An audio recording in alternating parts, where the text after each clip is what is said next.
Hi friends, இப்போ நம்ம கருவாட்டு கறி எப்படி செய்யுதுன்னு பார்க்கலாம்.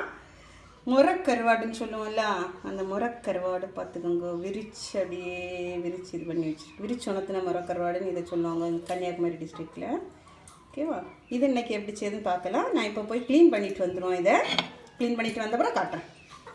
இன்றைக்கி நம்ம நாகர்கோயில் ஸ்டைலில் எப்படி கருவாட்டு குழம்பு வைக்கன்னு சொல்லி பார்ப்போம். ஓகேவா?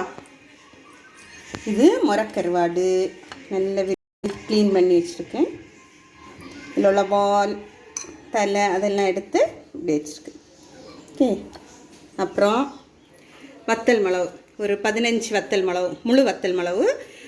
இப்போ நீங்கள் வத்தல் பொடி யூஸ் பண்ணுறீங்கன்னா ஒரு 3 to 4 டேபிள் ஸ்பூன் போட்டுக்கலாம். 15 சின்ன வெங்காயம், 10லேருந்து 15 3 ஸ்பூன் ஜீரகம், 2 பல்லு பூண்டு, அப்புறம் கொஞ்சம் மஞ்சள், உப்பு, தேவையான அளவு உப்பு, ஒரு முறி தேங்காய், புளி கரைச்சி வச்சுருக்கேன். நம்ம தேவைக்கு பார்த்து யூஸ் பண்ணிக்கிடணும். இப்போ நம்ம இவ்வளோத்தையும் என்ன பண்ணணும், அரைச்சிட்டு வந்துடலாம் எல்லாம் சேர்த்து. ஓகே, அரைக்கிறதுக்கு எல்லாம் மிக்சியில் போட்டுட்டோம். இனிப்போ அரைச்சிட்டு வந்துடுவோம். மசாலா தேங்காய் எல்லாம் போட்டோம் இல்லை, இப்போ எல்லாம் மிக்சியில் போட்டு ஒரு அடி அடிச்சிடலாம். நம்ம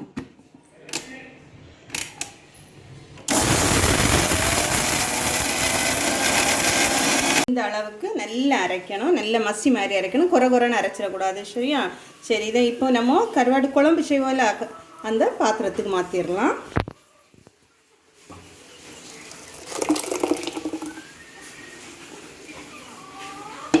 இல்லை கொஞ்சம் தண்ணி எடுத்து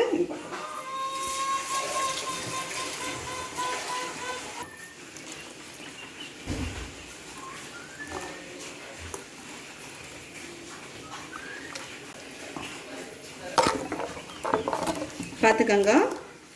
இப்படி வருது. சரி, இது கொஞ்சம் கொதிக்கட்டு. கொஞ்சம் கொதித்த பிறகு நம்ம கருவாடு புளி அதெல்லாம் போட்டுக்கலாம். சரி, இப்போ மூடி வச்சிடலாம். இப்போ இது கொதிக்கட்டு, நம்ம அது வேற மூடி வச்சிடலாம். சரி, கொதிக்கட்டு கொஞ்சம். இப்போ இந்த கருவாடில் கொஞ்சம் புளி ஊற்றிடுவோம். உப்பு நம்ம இப்போ போடாண்டா, ஏன்னா ஆல்ரெடி கருவாடில் உப்பு போட்டு தான் அவங்க என்ன பண்ணுவாங்கன்னா காய வைப்பாங்க. அதனால நம்ம இப்போ உப்பு போடணும்னு தேவையில்லை. லாஸ்ட்டில் உப்பு எவ்வளோ இருக்குன்னு பார்த்துட்டு நம்ம உப்பு போடலாம்.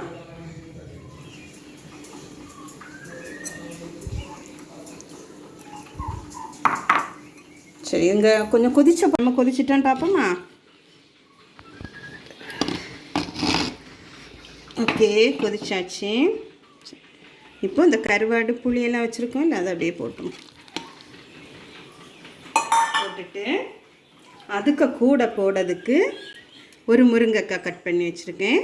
முருங்கைக்காய், ஒரு தக்காளி, 3 இந்த மிளகு, கொடை மிளகுன்னு சொல்லுவோம் இல்லை, அந்த மிளகு. இப்போது முருங்கைக்காய் இல்லைன்னா வாழைக்காயும் போடலாம், நல்ல டேஸ்ட்டாக இருக்கும். ஓகே, இதை இப்போ போட்டுருவோமா?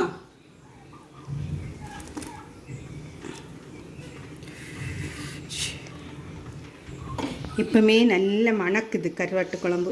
ஒரு சாங் கூட உண்டு தெரியுமா, கருவாட்டு குழம்பு அப்படின்னு சொல்லிட்டு ஒரு. சரி, கருவாட்டு குழம்பு. ஓகேவா? நம்ம க்ளீன் பண்ணி வச்சுருக்க கருவாடை போட்டோன்னா கருவாடு பொடிஞ்சிரும். அதனால தான் லாஸ்ட்டில் கறி அந்த குழம்பு கொதித்த பிறகு கருவாடை போட்டோம். இது கொஞ்சம் இதாக வச்சோமே, நம்ம உப்பு பார்க்கணும்.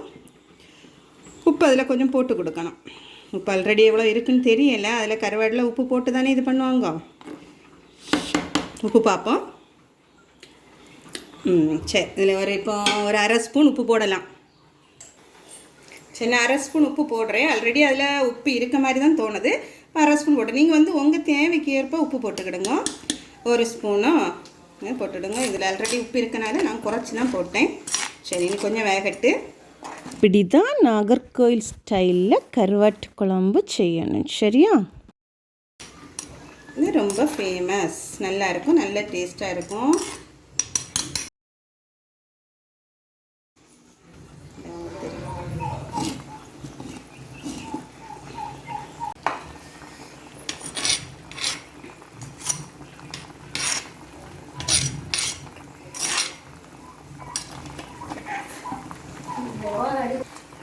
கொதிச்சிட்ருக்கு. ஒரு 5 மினிட்ஸ்க்குள்ளே ரெடி ஆயிரும். எல்லாம் சிம்பிளி தான். கருவாட்டு குழம்பு செய்யறது ரொம்ப ஈஸி.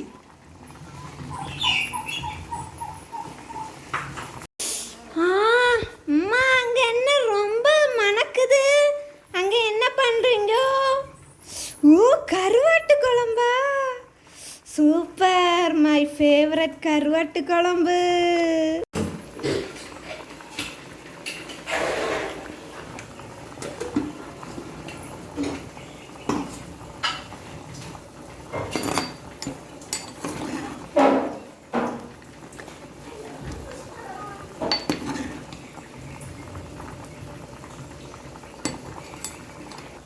முருங்கைக்காய் இன்னும் வேகலை. முருங்கைக்காய் வேகட்டு, அது வரை வெயிட் பண்ணுவோம்.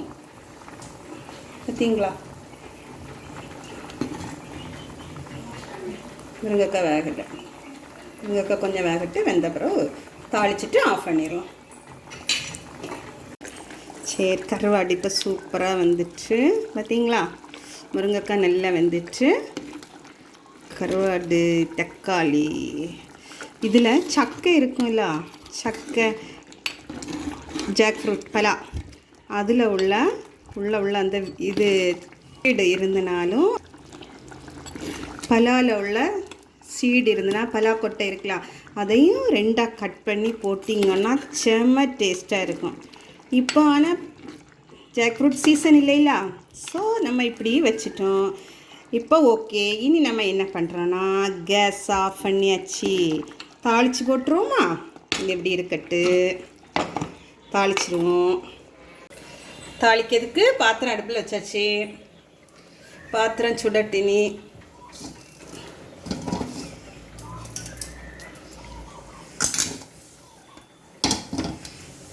இப்போ பாத்திரம் நல்லா சுட்டாச்சு, காஞ்சிட்டுது. இனி கொஞ்சம் ஆயில் ஊற்றிடுவோம்.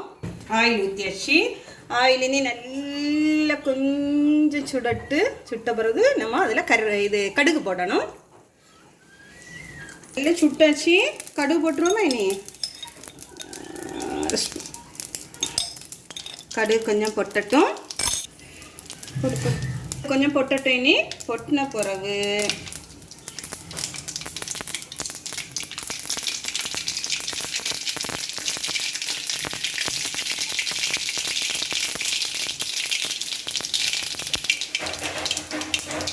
ஒரு சின்ன வெங்காயம் 3 எண்ணெய் அரிஞ்சு வச்சுருக்கேன். உள்ளி சின்ன சின்னதாக கட் பண்ணணும்.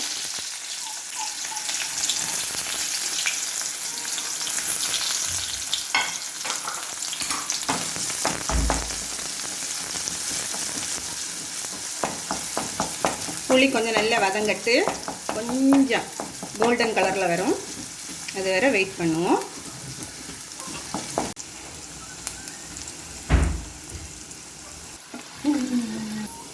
இப்போ கோல்டன் கலரில் வந்துட்டுதா. இனி கொஞ்சம் வாஷ் பண்ணி வச்சுருக்கேன் கறி லீவ்ஸ் போட்டுருவோம்.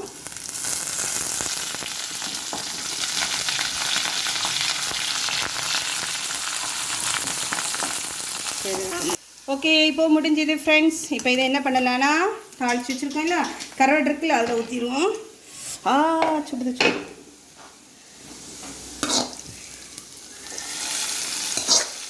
சரிங்களா, சூப்பராக இருக்கா கருவாட்டு குழம்பு.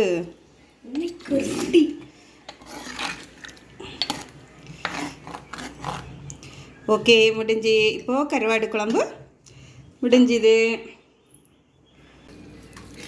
இன்னைக்கு சோறு, கருவாட்டு குழம்பு, ரசம் சூப்பராக இருக்கும். ஓகே, நீங்களும் உங்களுக்கு பிடிச்சா செய்து பாருங்க.